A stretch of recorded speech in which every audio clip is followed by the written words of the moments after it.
Thomas Jefferson had just won the presidential election of 1800 for the Democratic Republicans, defeating John Adams, the previous president. This kicked the Federalist Party down from power in both the executive and legislative branches. In the last days of Adams' term, he appointed 46 justices to the Supreme Court. He did this as a final effort to secure influence of the Federalists in the government. John Marshall, then the Secretary of State, was in charge of delivering the commission, one of which appointed him to Chief Justice of the Supreme Court. Because all of this was being done at the very last moments of Adams' presidency, Marshall didn't have time to deliver all the commissions. But once Jefferson took office, he refused to put any of these Federalists into positions of power. He demanded that his Secretary of State, James Madison, get rid of all of Adams' leftover commissions. William Marbury's commission was one of those, which had not been delivered by Marshall, instead thrown away by Madison.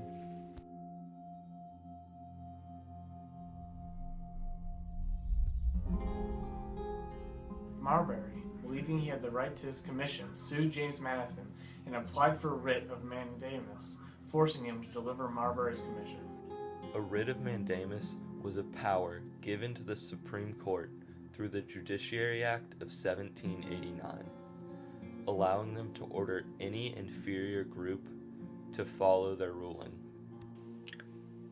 There were two questions that the Supreme Court had to answer: whether Marbury had the right to his commission, and if the Judiciary Act of 1789 was even constitutional. The court didn't know what to do because if they told Madison to deliver the commission, they had no way of enforcing it, making them look weak if he didn't comply. On the other hand, if the justices didn't act at all, then the country would think the court was fearful of Madison disobeying their orders. Chief Justice John Marshall, a Federalist, found a middle ground that did not hurt the face of the Supreme Court. Marshall ruled that while Marbury had a right to his commission, the court did not have the authority to tell Madison that he had to deliver the commission.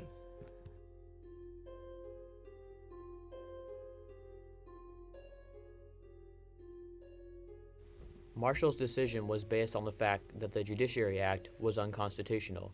It gave the Supreme Court original jurisdiction that was not given to them in the Constitution. The Constitution states the Supreme Court shall have original jurisdiction in all cases affecting ambassadors, other public ministers, and consuls, and those in which a state shall be a party. In all other cases, the Supreme Court shall have appellate jurisdiction. Since Congress does not have the power to give the Supreme Court more than what the Constitution states, the section of the Judiciary Act of 1789 adding to the Supreme Court's original jurisdiction was abolished in 1803.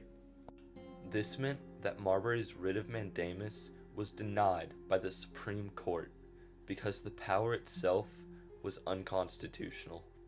This was a stepping stone for the Supreme Court, because even though they wanted to see another Federalist take a position of power, they would not bypass the Constitution to do so. Regarding the role of the judicial department, John Marshall said, "It is emphatically the province and duty of the judicial department to say what the law is. If two years conflict with each other, the courts must decide on the operation of each. This is of the very essence of the judicial duty." Judicial review is the power of courts of law to review the actions of the executive and legislative branches, then determine whether they are contrary to constitutional principles.